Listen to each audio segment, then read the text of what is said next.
Hello, and welcome to another episode of Walk of the Dog Cinema. We're getting ready here to go on our daily walk. Just got back from work. Still nice and cool day in the afternoon here. And the Roca is all ready to go. She's been waiting patiently for me to get home and take her for her nice afternoon walk here. So we're getting our start. I hope everything's been going on good for everybody. And today I'm going to talk about the movie Sinners. And, you know, I don't have a lot to say about the movie, but the movie did spark an interesting conversation that I had with my son about an interesting little concept with movies that are just kind of middle of the road and with soul, though. And I'm going to kind of get into that today. Here we go. So I decided, I've been waiting to kind of watch this since it kind of blew up in the theaters this early, I think March, February-ish, Sinners. I like Michael B. Jordan, pretty good actor in Creed. And, it's also done some producing. And he's rather enjoyable. And I'm a big horror movie fan. And I wanted to see Sinners. I heard good things about it. Some of it like really excellent, so that might have played into some of my biases with the film going into this, but I was looking forward to kind of an original horror film about vampires and whatnot. So overall, I'll say it didn't hit any kind of expectations. I mean, I heard really great things about it. And I'll say that the acting I thought was really well done. The overall art direction is amazing. And the directing is, there's some interesting shots in the film and things like that. On some level, it's rather pedestrian. I get all the technicalities because Michael B. Jordan plays twins in this movie. He does a great job of playing two distinctly different characters for the most part, and you can tell them apart, and they do a great job on selling all the intricacies. And I get that that takes a lot of technical know-how, even with all the technology that they have at their disposal to pull this off. But at the same time, some of that felt a little pedestrian to me. There's some stylistic choices with some musical sequences that are pretty cool. But overall, the art direction's great. I think all of that is all set up very well. But it kind of, because of maybe what they wanted to pull off with Michael B. Jordan playing twins, maybe those limitations kind of hurt the technicality of doing that. Maybe hurt some of the artistry in developing other senses and feels to the film that I thought they could have really gone for with maybe some exaggerated cameras or shots or a little bit more movement with the camera. The movie on some level feels a little static, but overall I enjoyed it. I totally get the hype on one level. And this is kind of where that conversation stemmed from that I talked about. So if you've never seen Sinners, I say give it a go. It's worth watching once. It is an original story, and I like kind of pushing. So the more we kind of watch original stories out there instead of just the sequels and the prequels and things like that kind of follow a line like superhero movies, and you go out and you watch it on streaming or you watch it in the theater, the better off Hollywood responds to all that stuff. And so, I'm all for advocating getting out there and watching, these films as much as possible. And it brought up a kind of interesting notion. And so, again, I'm kind of detracting from here. I'm not going to get into the movie too much. I don't want to spoil anything to anybody. And ultimately, it isn't full of surprises or anything. It's if you've seen From Dusk Till Dawn and kind of flip it to the 1920s, 30s, and you kind of have the same tone and attitude in one sense of From Dusk Till Dawn. So, you know, interesting little take with the vampires and stuff. So not much to say in that regard.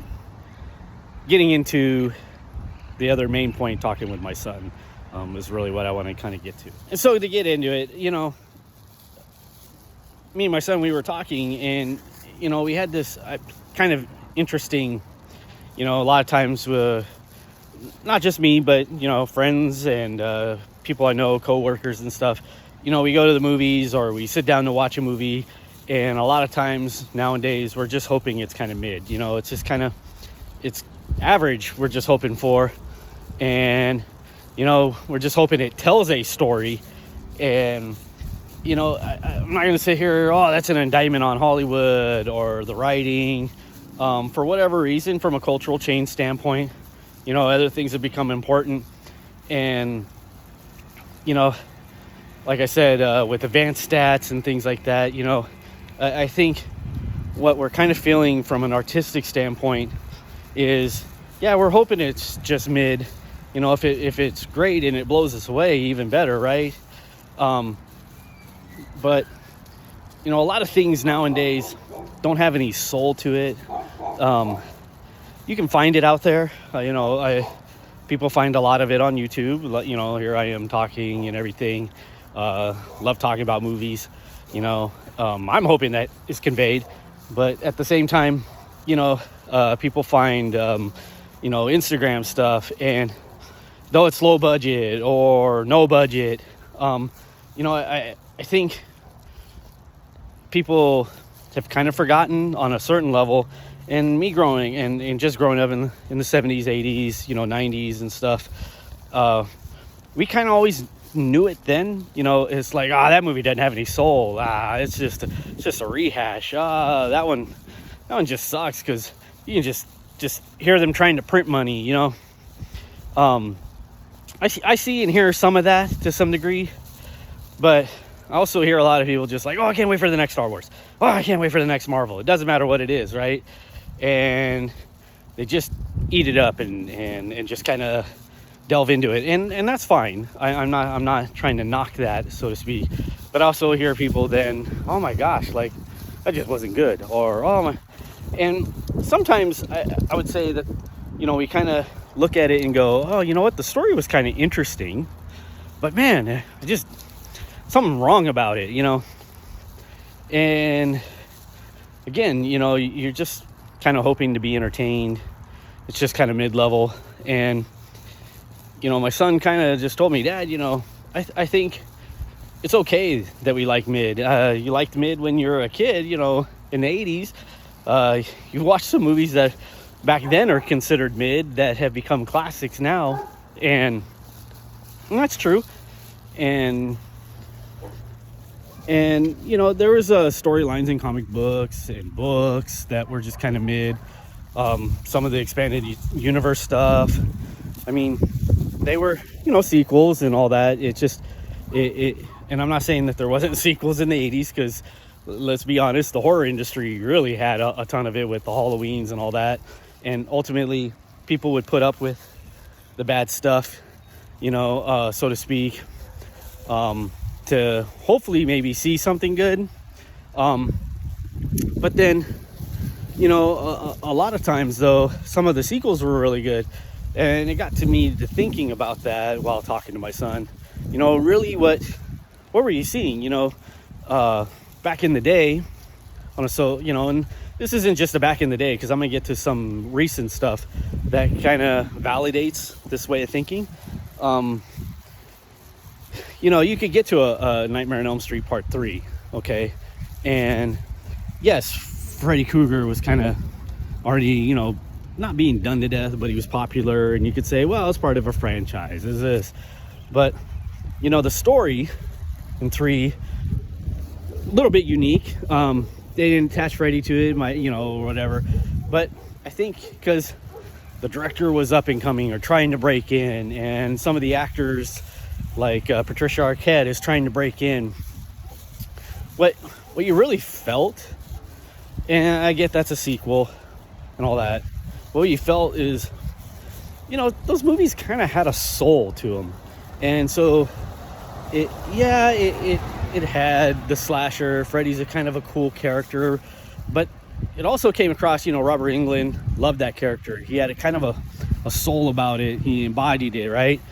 And got me to thinking, I just thought about the last two movies that I kind of reviewed, The Last Unicorn and the Looney Tunes movie. And, Last Unicorn didn't do great at the box office. Kind of even back then wasn't thought of as much. It's gained a classic moniker to it, but the people who loved it back then, who actually saw it and vouched for it, it's the greatest movie ever. But it was the greatest movie ever to them because it resonated. That movie does have a soul. Like, you can feel the animators putting their effort into this and trying to do the best. You can hear the voice actors wanting to represent the material from the book and the script as best they can. And good or bad, we as an audience can pick that up. And going back to Sinners, you do see that in this film. And I admired that, at least, and so, I told my friend, you got to check this out. I think it's worth one watch, whether you like it, dislike it, it's got a soul, it's got a purpose. And so on that level, I think people walking out of the theater, because it kind of hits you, and maybe you don't recognize that, but you kind of, when watching it, go, yes, yeah, that wasn't the greatest, but you know what? They made an effort. It wasn't about inherently just making the most money. It doesn't forbear us their intelligence per se. It's trying to have fun. It's trying to tell a story. It goes there. It's unabashed in that regard. And love it or like it, it's there. It's going to be it. It isn't bean counters telling us how to feel about it. And you can look at it as art in that regard and go, and you can pick it apart. But the fact that the movie got me thinking about that, I think is a win, and me talking to my son about that and just looking at the media we consume and those things, I look at like comic books. I was thinking of, I'm a big, sorry, nose itches, big Hulk fan. I've always been kind of, Incredible Hulk. And, you read the Immortal Hulk run by Al Ewing. And, I know it's not movies, but it kind of still reiterates, it's relatively new. It deviates on some level from the Hulk.